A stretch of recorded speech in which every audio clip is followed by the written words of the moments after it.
What's good, Fight family? Welcome back to the channel. Today we're going to be talking about a fight that we get to watch this weekend. It's finally here, barring no shenanigans. Bobby Green versus Paddy the Baddy Pimblett is finally here. It's going to be on the main card of UFC 304 this weekend. I think it's the feature fight of the night, if I'm not mistaken.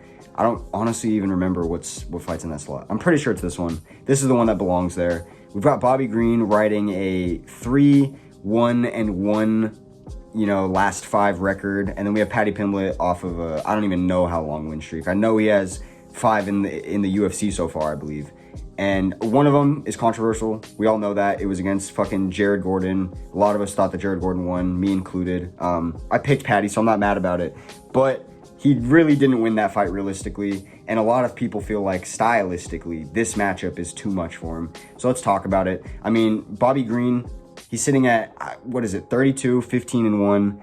Paddy Pimblett sitting at 21-3. We've got near even odds for this fight. Paddy sitting at a slight underdog. Now, here's the thing that is, obviously going to stand out to all of us. Bobby Green is 37 years old, almost 38. Paddy Pimblett is 29 years old. Not even in his physical prime yet. And honestly, every time we watch Paddy fight, you do usually watch him get chinned, but you never watch him drop. You never watch him wobble. You never watch him really, honestly, you don't really see him take too much damage. He always seems in it, and it even seems like once he gets hit, he locks in more to start trying to put some damage or just raise the intensity of the fight. Bobby Green, on the other hand, I've watched him get dropped in almost all of his last 7 fights. I watched him get absolutely murdered against Jalen Turner, which was hard to watch. I don't think you can ever come back from damage like that. I'm not even going to put a clip up or anything of that. I'm sure you guys remember. That shit was disgusting. Genuinely the worst stoppage I think I've ever seen. Me and my roommates were screaming at the fucking TV at the ref, I think it was Herb Dean, to just end that fucking fight because that shit was ridiculous, dog. But, yeah, realistically, how do you come back from damage like that? He got knocked out 4 times in that fight, I feel like. He was actually getting murdered. Brain cells were getting fucking just stripped from him with every punch. Jalen Turner was beating his ass like he fucking called his mama names. I don't even know, man. It was just rough. But enough beating a dead horse. like fucking Jalen Turner was doing to Bobby Green. Paddy Pimblett honestly hits kind of hard. He goes for knockouts. He most definitely has better technical jiu-jitsu, better offensive jiu-jitsu. He's better off of his back. But Bobby Green, to his credit, is super slick. He's really good at getting out of takedowns. He shifts his hips, shifts his whole body. So he's kind of running out of takedowns. That's where I could actually see some problems for him. I think Paddy could set up a head kick from that. I think Paddy could set up a nice hook while he's exiting. Maybe he can even set up taking the back because Paddy is honestly pretty fucking slick for how big he is. He's one of the bigger lightweights, even though he does cut down and look pretty shredded. He walks around probably at 190 pounds. He's a bigger guy. And that's going to play a factor if it does go to the ground. Realistically, that is make or break in grappling. Even 10 pounds can be a hell of a difference.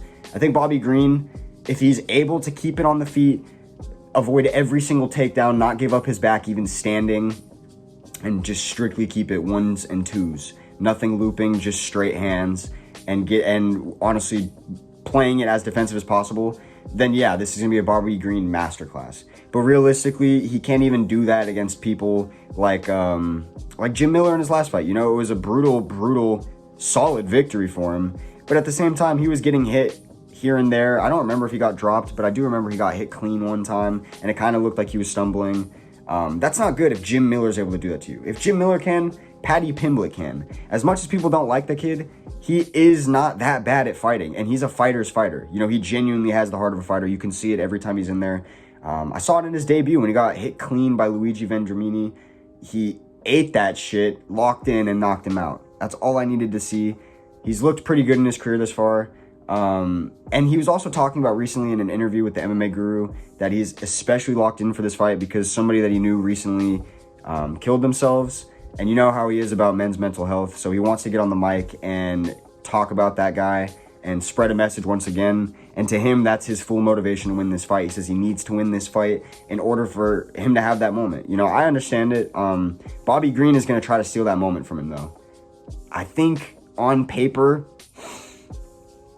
I would have to side with Bobby Green. On paper, his boxing is just too clean. He's going to piece up Paddy's face. But I think that Paddy Pimblett's ability to make it a dogfight and pretty much consistently win those is going to be the difference here. I think Paddy Pimblett is going to walk out of this fight with a messy face. I think he's going to be cut up a bit. He's for sure going to be bleeding.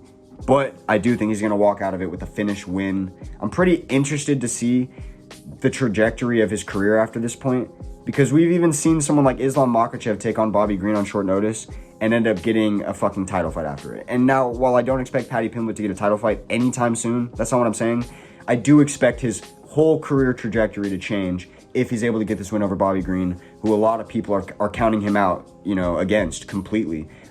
I myself don't think Paddy Pimblett is top 10 caliber at lightweight just because of how stacked lightweight is. But if he can get rid of Bobby Green, and emphatically, I do think his chances change a bit. I could see him winning certain matchups in the lightweight division.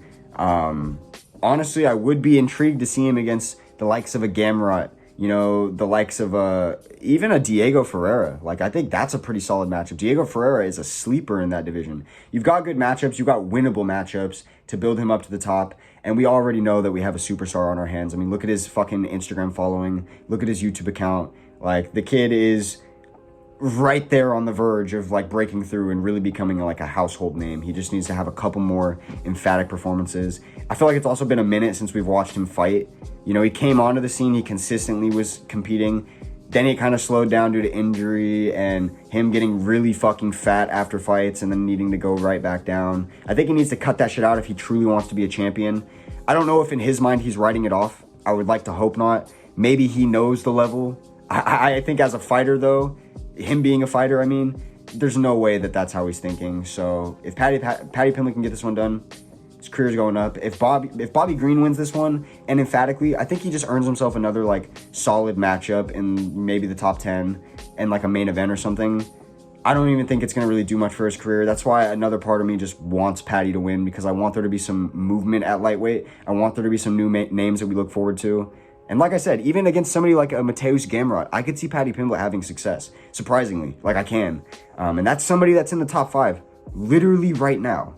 So his chances of making it up into title contention aren't as out of reach as some people like to make it seem. And honestly, if you're a fan of the sport, you're going to want to see some new names, some stars get up there, especially if you don't like him. Because then you get to see him take on people like Dustin Poirier, Justin Gaethje, people that are killers. And if you really want him to get knocked the fuck out or embarrassed, those are the best bets to see that happen. Overall, I don't think there's too much to say on this fight. I think Paddy Pimblett is going to win, like I said, point blank period. Let me know what you guys think down below, and I will catch y'all.